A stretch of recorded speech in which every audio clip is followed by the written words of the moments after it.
sən öləri, mən isə əbədiyəm.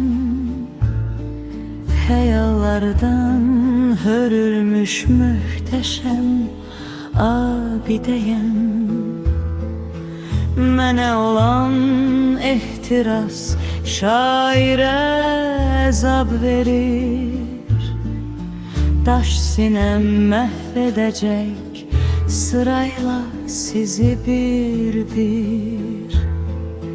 Dərk edilməz sfinkstek taxtımda parlayıram. Heç vaxt gülümsəmirəm, mən əsla ağlamıram. Quşu bəyazlığı buz tək soyuqdur məndə. Nifrət edirəm nəsə vurnuxub tərpənəndə.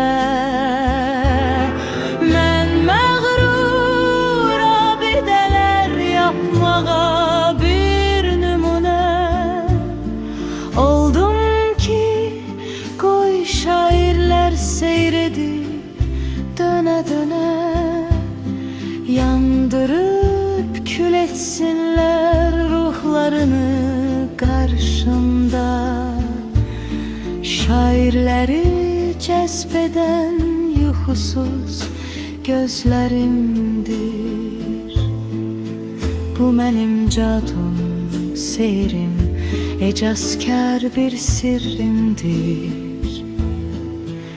Əbədiyyat əksidir güzgü tək baxışım